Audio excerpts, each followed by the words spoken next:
Checking, check, check, check. Two, two, two, two, two. You're good?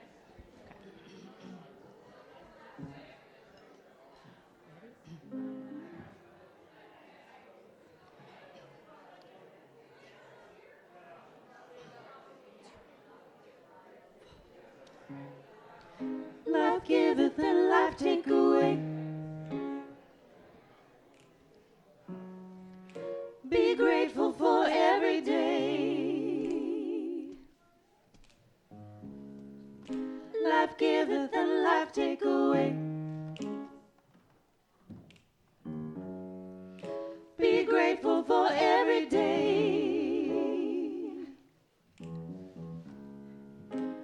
Don't matter how many mistakes, The healing is on its way.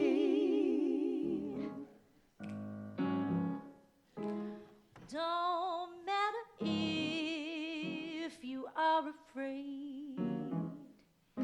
The healing is on its way. And then we say, Oh, thank you for this moment we share. and then we say, Oh, thank you for this moment we share.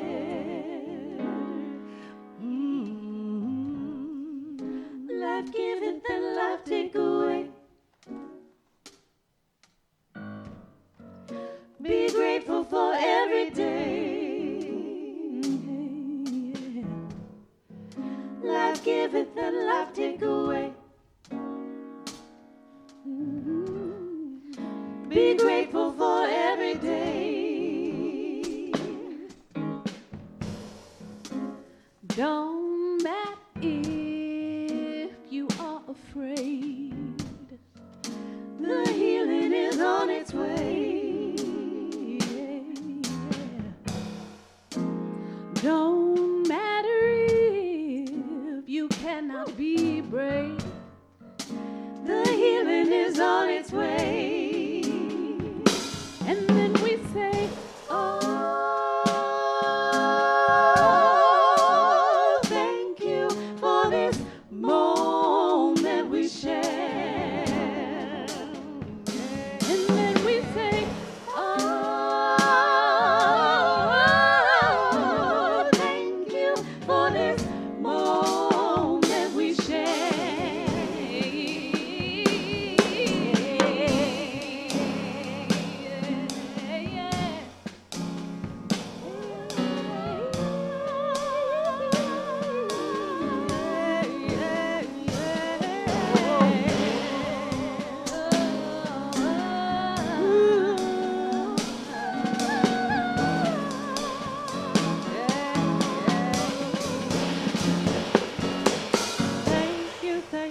Thank you for this life.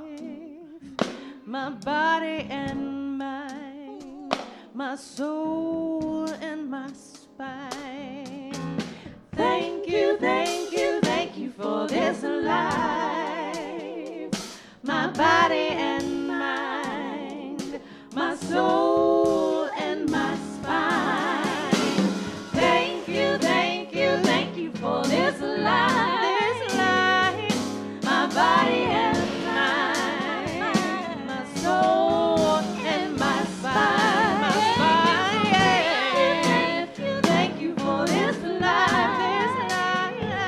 My body and mind, my soul and my spine. Thank you for this life. My body and mind, my soul and my spine. Thank you for this life. My body and mind, my soul and my spine. life giveth and life take away. Be grateful for every day.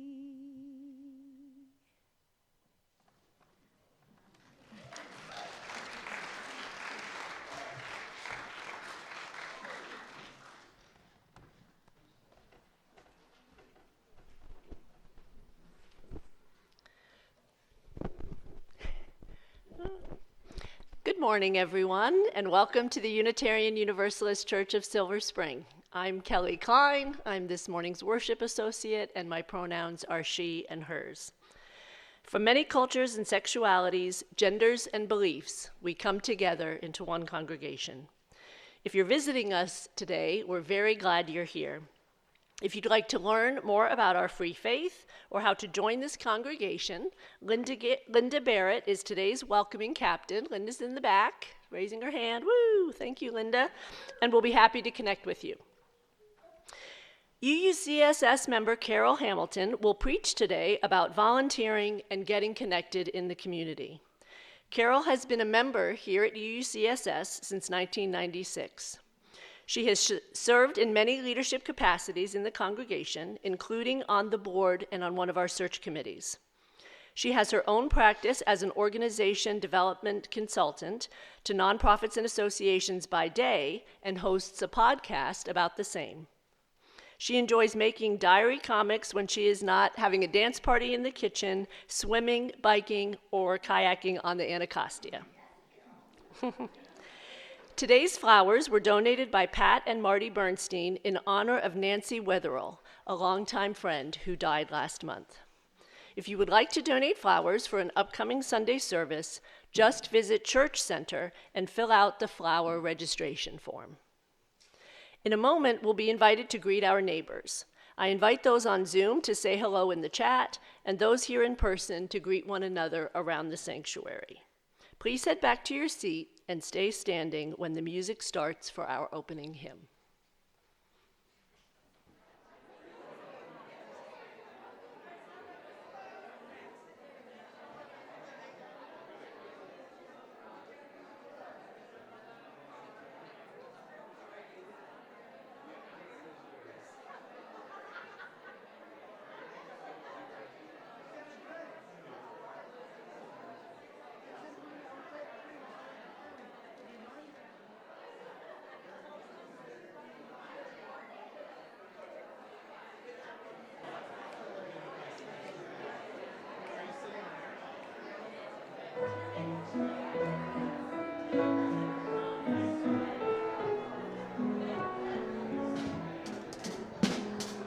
One more step, we will take one more step, till there is peace for us, and everyone will take one more step.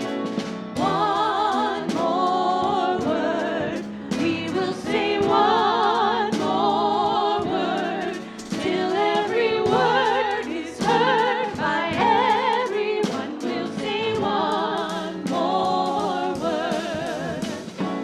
One more prayer, we will say one more prayer, till every prayer is shared by everyone. We'll say one more prayer. One more song, we will sing one more song, till every song is sung by everyone. We'll sing one more song.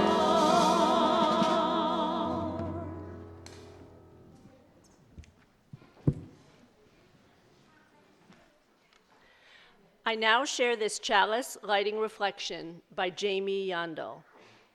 We light this chalice for the quiet truths we carry and for the futures we're brave enough to write. In this circle, we honor the courage it takes to live openly, the softness that sustains us, and the joy and power that grow when we gather. As the chalice glows, may we feel steadiness rise in us. May we trust that our becoming, messy, radiant, unfolding, wholly belongs to us.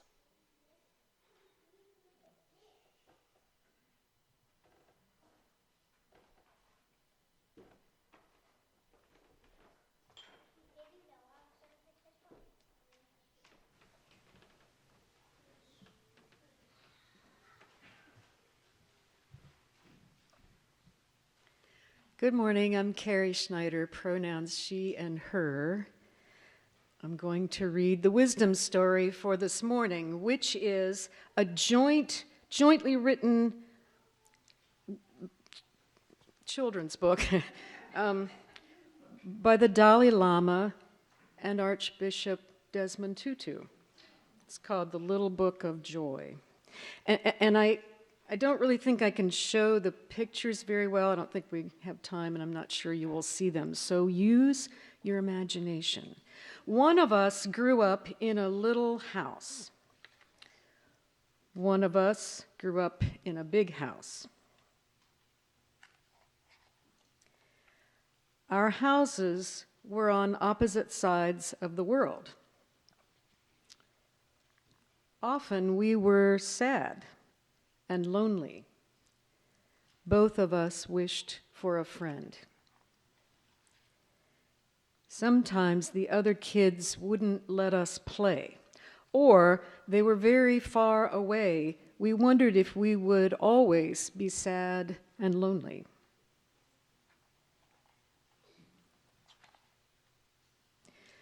But when we sat still and breathed in the quiet, we noticed something beautiful.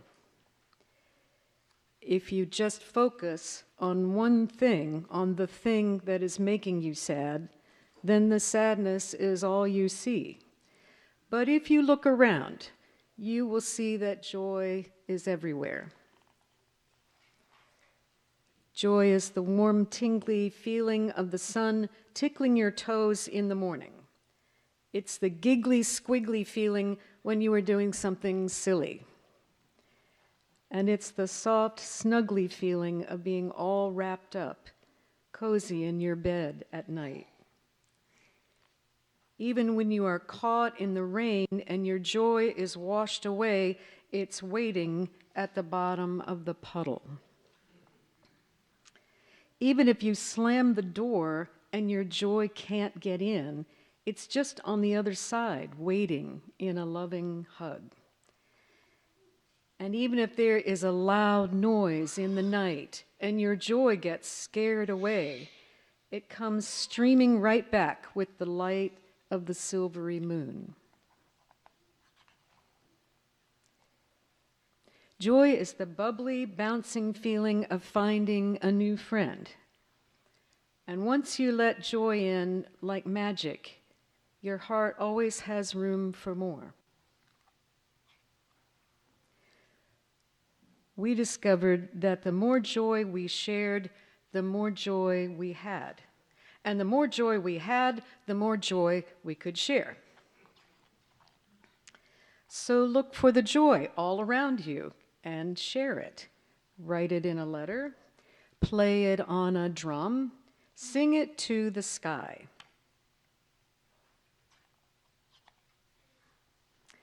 It will travel up in the air, across the ocean. Someone will find it and share it. And as it spreads from person to person, the world will fill with joy. And this is the end of our wisdom story today.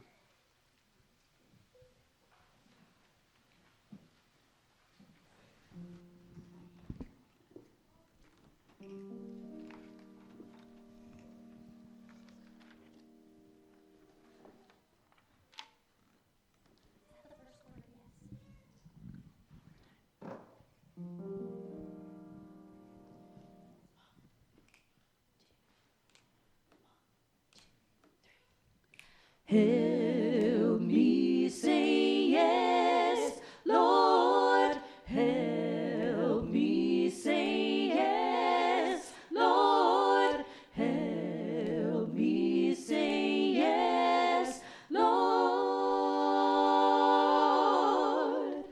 Lord, help me say yes. Lord, help me say yes. Yes.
Now is, excuse me, now's the time for us as a community to lift up joys and sorrows, our own as well as those in the world around us. If you have a joy or sorrow to share, you can either type it into the chat or come up to the microphone. And after each person has shared, we will say together, "In every joy and sorrow, we are held in love beyond belief."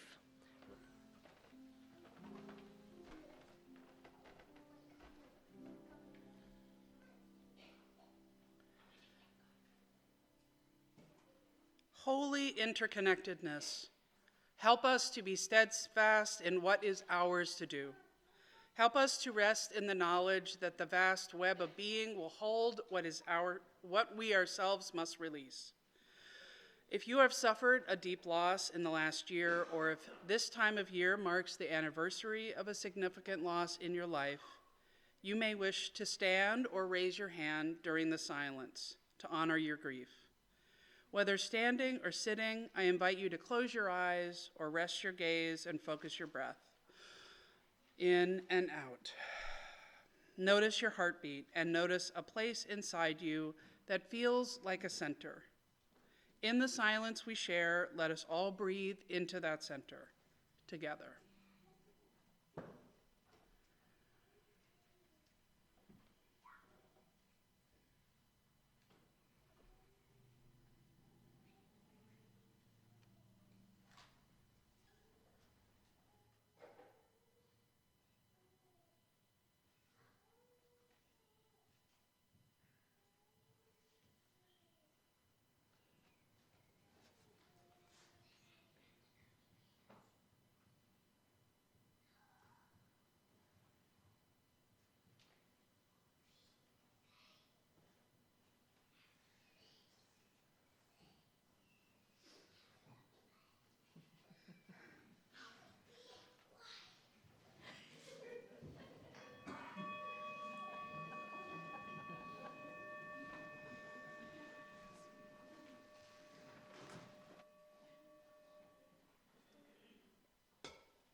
This prayer is by Leslie Takahashi.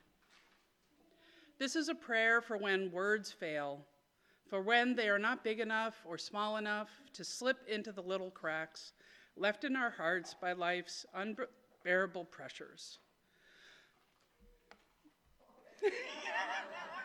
Yep, already. No, they got me in the first song.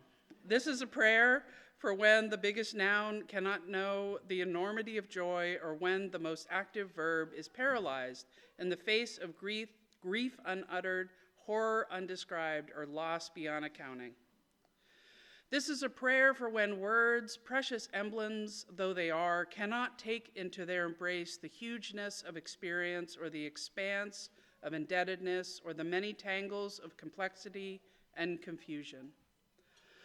This is a prayer for when we must sit with our breath, needing the small truths we can touch as if they were therapy for our restless hands.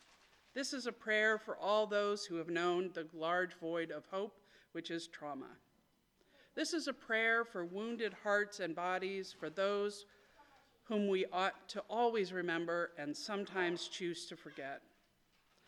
This is a prayer that begins with gratitude for what we can understand and know, and ends with humility, which reminds us that not all is ours to do. This is a prayer for those times when words fail and all is left is the yes and the no of it all. Our ability to let the cord of the breath lead us from this moment to the next. This is a prayer for all who have lost that in our memory, that they might be found. May we be the ones to make it so.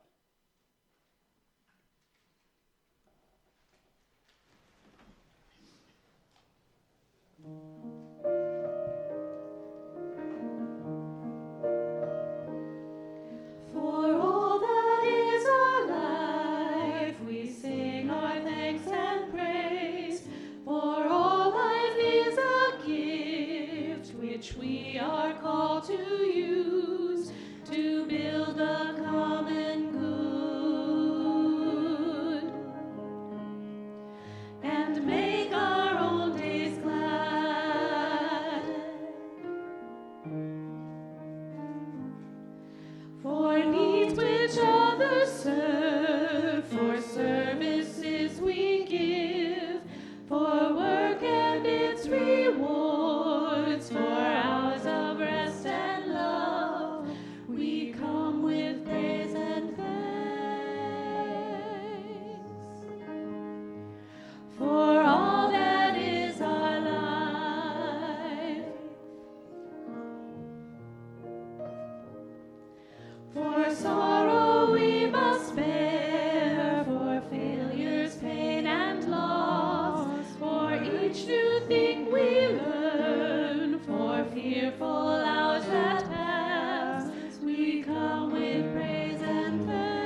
Children of all ages are always welcome here in the sanctuary, but most Sundays, kids are invited to learn together with others their age. If you're a religious education teacher or kid ages 3 and up, and you'd like to go do activities with other kids now, please join me up here in front. The learning and growing our children do is an expansion of our worship. In this spirit, let's sing, May I Be Empty, as they carry the flame with their chalices with them to their classrooms. May I be empty and open to receive the light. May I be empty and open to receive. May I be full and open to receive the light. May I be full and open to receive. May I be empty and open to receive the light. May I be empty and open to receive. May I be full and open to receive the light. May I be full and open to receive.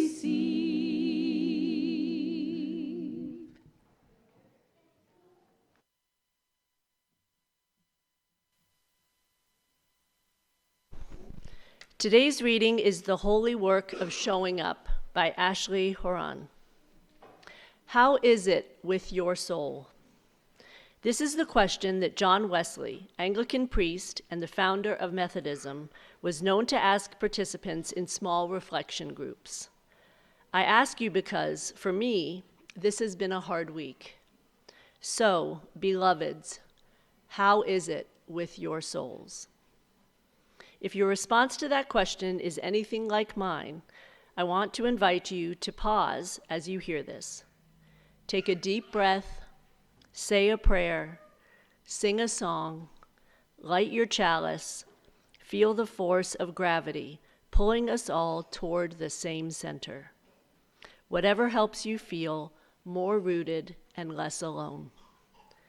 Now do it again, and again, and again. And once you feel that rootedness and connection, hear this. You are loved beyond belief. You are enough. You are precious. Your work and your life matter, and you are not alone.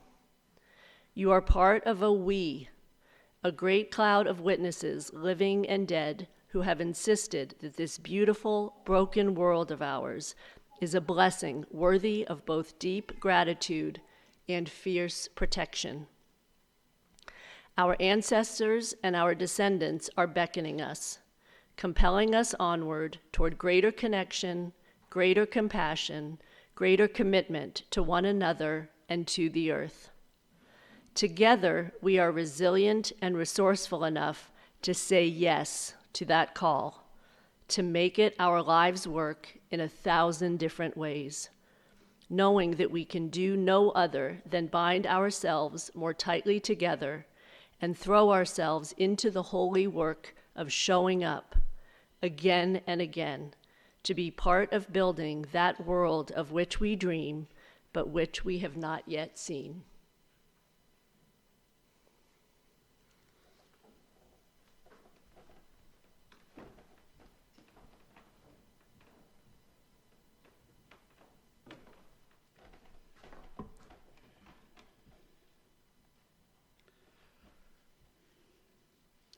When I first joined UUCSS, I said no a lot. At the time, I was a young single mother with a very energetic 8-year-old daughter. She's now 37. I remember being at a new member orientation when a very well-meaning person suggested that I get involved with religious education. At that point in my life, the last thing I wanted to do was take care of other people's children. So I said no, thank you. People saw that I was pretty organized and good at getting things done, and so they asked me to organize the auction. What they didn't know was that my least favorite thing to do in the world is organize an event. So I said no. My day job was editing at a nonprofit, so I was asked to be part of the newsletter team. Now, I was an editor because I could write and I wanted to further the mission of that organization, but it was more out of function and needing a paycheck rather than real enjoyment and passion. So I really didn't want to do more of it during my volunteer time, so I said no to that as well. And there certainly were a few things that I said yes to, though I have to admit I often was a bit reluctant.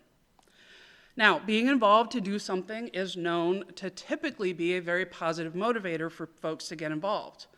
But at that point in my life, I can't say that I had great skills at being really discerning about where I wanted to put my energy. For example, a friend invited me to be on the personnel committee. I don't think we have one anymore because now Reverend Kristen is the chief of staff. But that led me to being embroiled in one of the first of many church conflicts where I was in a leadership position that had to be part of managing it. Now, in that case, things had gotten very heated between a staff person and a couple of members. The members posted some very negative things on the internet about the church, and we had to mediate the conflict and decide what to do about it. So I would do things out of a sense of obligation. I found myself on various committees, and somehow I would always become chair. Nature abhors a vacuum, and at that point in my life, I could not help myself but step in when there was no one else taking charge. Still struggle with that. So I was allowing myself to be ruled by OPP, you know me, other people's priorities. Not surprisingly, I built up some really unhelpful resentment of my church duties. And at the same time, I was really intrigued by congregational life and its formation of community. So intrigued at one point that I considered becoming a minister. When I first joined, the church had just fired its minister, and we had an interim. I went to the workshops that she led, including examining the church's history, as well as envisioning its future. And this was probably one of the first things that I did that led me to the work that I do today. I loved and still do love the annual women's retreat, and there's still places open. Registration ends the end of today. So I was part of helping planning the programming for the retreat one year, and I really enjoyed doing it. I was away from the congregation for several years, but still very embedded in the UU world. I moved down to rural western North Carolina and worked at The Mountain, a UU retreat center. And one of the things that really appealed to me about that organization was the lay leadership center that they were launching. Experiencing the type of group and organizational facilitation that Helen Bishop, the center's leaders, was doing, I knew that that was something that I wanted to move towards in terms of my career. I also participated in a year-long leadership development program facilitated by Helen. Through her mentorship and other experiences, I realized that I was quite interested in this field that I discovered called organization development. And so I moved back to DC intending to get a master's in the field from AU, from American University. Now, for various reasons, that didn't end up happening immediately when my daughter got back. But one thing that I did do was rejoin this church immediately. I think literally the first Sunday that I was back, I signed the book again. At that point, my daughter was a sophomore in high school and had told me quite definitively that she would not be going to church with me anymore. But I was very happy to be back in the community. And through that leadership program, I had really decided I needed to take a new approach to how I got involved. I needed to look for what I really wanted to say yes to. What would bring me joy? What would feel like a calling? So one showed up very soon after I came back. I saw a small piece it was still a paper newsletter at that time, so it was like over in the bottom corner, about an upcoming strategic planning process that the board would be launching. And it would be the church's first. I knew I wanted to be part of that process. I wanted to be part of that committee. In part because I knew I wanted to shift my work towards organization development, including strategic planning. And I would never be able to lead a process like that at my job, but at church, I could raise my hand. So strategic planning is now about 80 to 90% of what I do professionally. And so I got in touch with the president and said, I want to be part of this. And as part of the process, we worked with a consultant who used appreciative inquiry, and that's something that I still incorporate in my work today. Now, to have a career in organization development, I also knew that I needed to improve my facilitation skills. So when UUCSS launched a small group ministry program called InReach, we now call it Connection Circles, I immediately raised my hand to be a facilitator. And this was something that I wanted to say yes to wholeheartedly. And maybe this is a super DC thing to do, to use church volunteering to develop the skills that I wanted for the job that I wanted, that my job wasn't making possible, but this was when it really crystallized to me that I decided that's how I want to be involved. I want to be involved in things where I really have a full body yes. So I'm wondering, what do you want to say yes to? What might you want to say yes to in your life, in your family, here at church, in the community, in the wider world? What do you really want to say yes to? And in contrast, what are your begrudging yeses? Those roles or things on your to-do list that you really probably should have said no to. And where have you already said no, but there might still be a lingering bit of guilt that might be time to let go of? So as the years have gone on, my criteria for what to say yes to has changed. During the pandemic, I attended church more regularly than I have for the almost 30 years of being part of the congregation. I'm not naturally a morning person, many people know this, and so really appreciate a lazy Sunday morning. So being able to Zoom into church in my pajamas suited me very well. But once church went back in person, I knew that I needed a little extra something to get me here and be in the building. I knew and I felt that I got more connection out of the in-person experience, yet I really needed that extra boost. So I chose a couple different volunteer activities that created a little bit of obligation for me to show up. I started out with Sunday support. I became a worship associate. I've now joined the choir, and there are definitely multiple other reasons for saying yes to being part of each of these for me. But my first criteria, if I be honest, was to force myself out of bed and get to church. And look, it worked. So you can have all sorts of reasons to say yes to things. I just hope for you that it's a full and wholehearted yes. When I was on the Leadership Development Committee in 2021, we did a survey of UUCSS members about volunteering. We asked, why do you say yes to volunteering? How do you benefit from getting engaged and volunteering your time and talent with the congregation? And these are the things that we heard from folks. They were that they gained a sense of belonging and connection to the church community. They got to know people and made friends. They enjoyed the work, had fun, and contributed in a way that helped them live their values. They learned more about how the church operates. They learned new skills. They deepened their spirituality.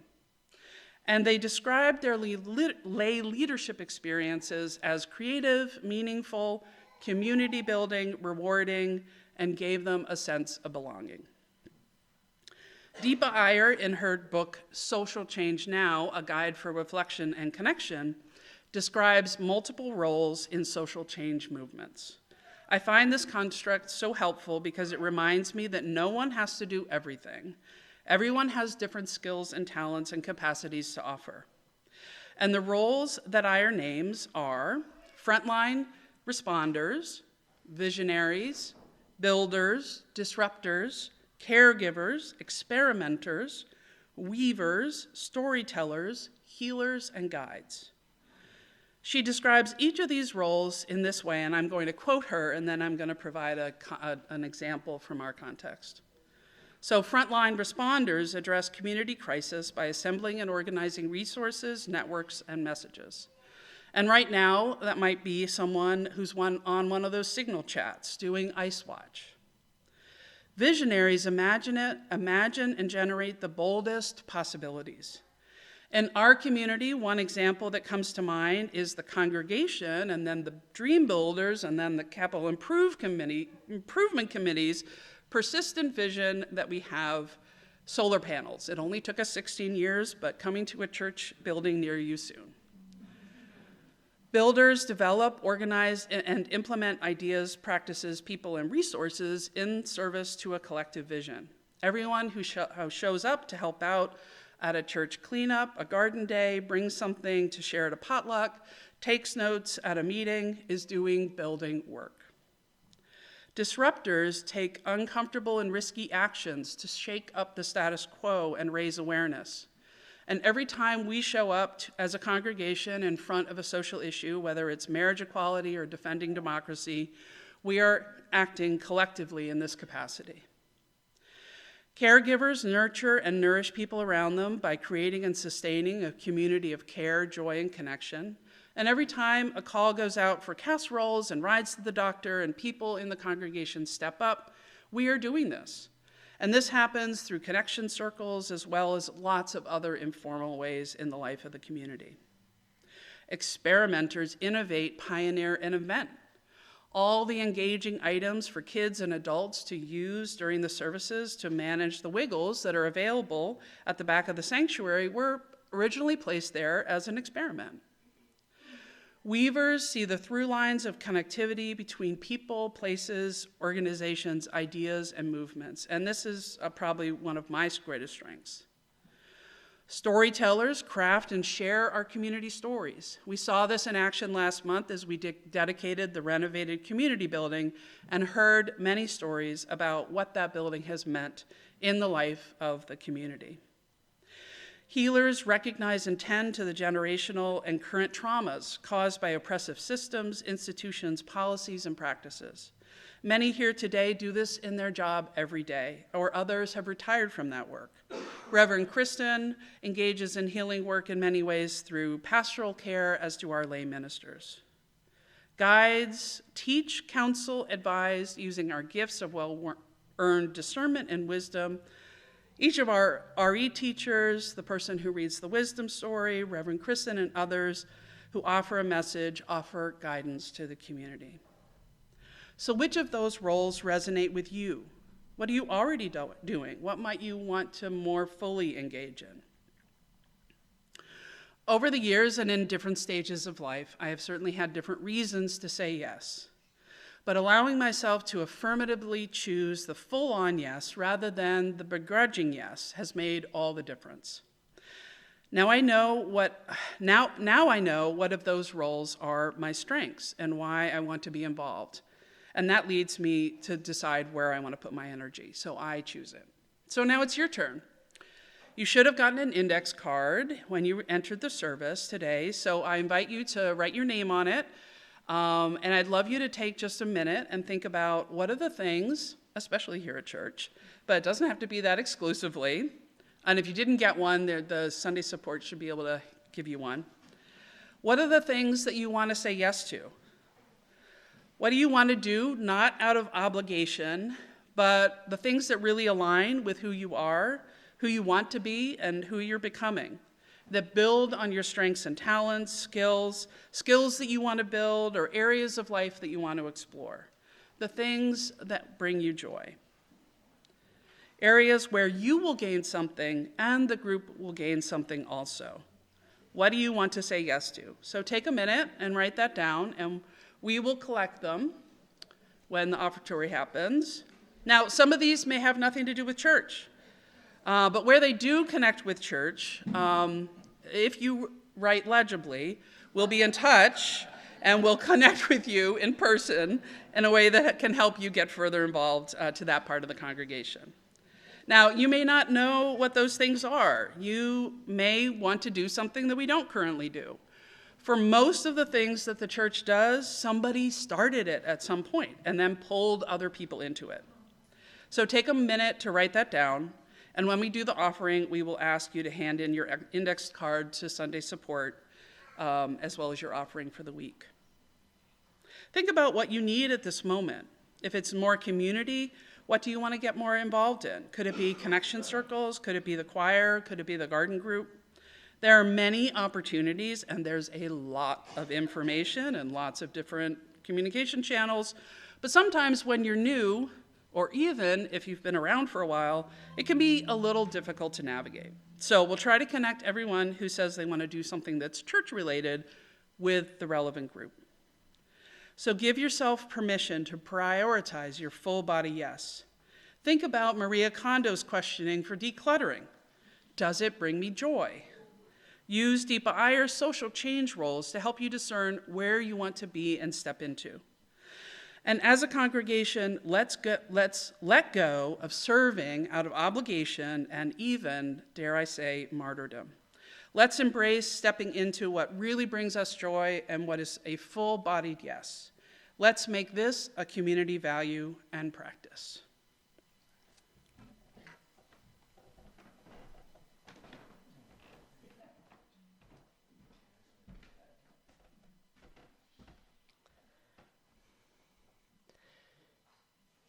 This congregation is possible not because we charge people a fee for Sunday services or religious education, and not because we receive money from the government or from our denomination.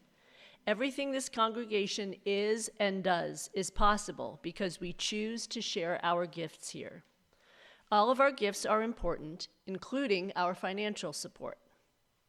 However you choose to make your gift, I hope you will join me in giving generously. Now, please join me in dedicating all of our gifts to the mission of this congregation: to create joyful spiritual community where we connect deeply, serve, and mobilize for our collective liberation. Sunday support volunteers will now pass out the plates as the offering is given and received. And you can turn your index card in at that time.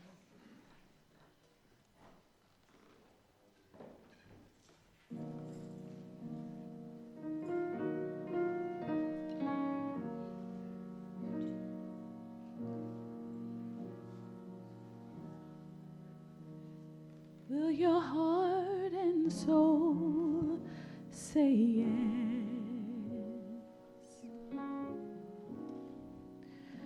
Will your spirit still say yes?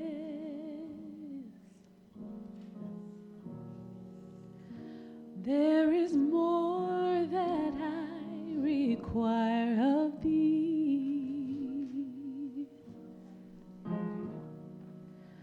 Now will your heart and soul say yes?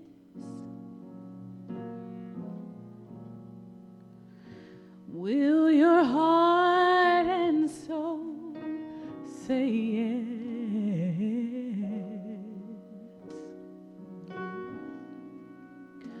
Will your spirit still say yes?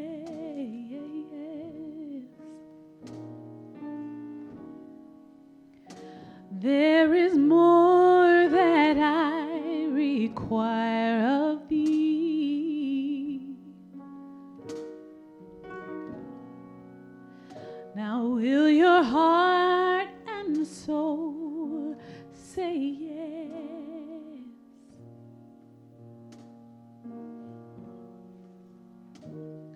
So just say yes.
There is more that I require of thee.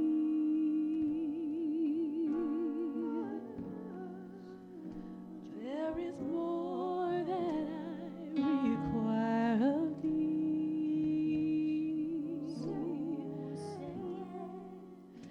There is more that I require of thee.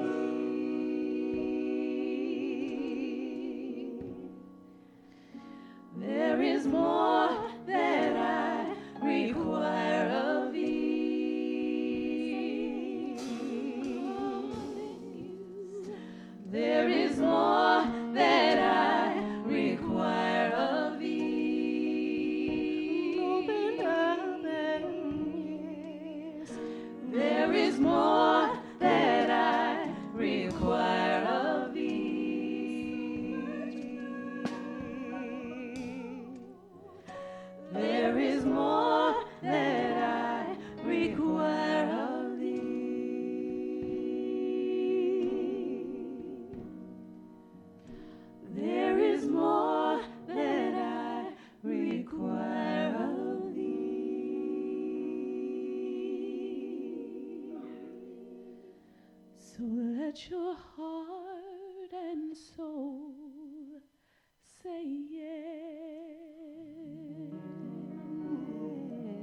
Our Calling in the World by Rebecca Savage.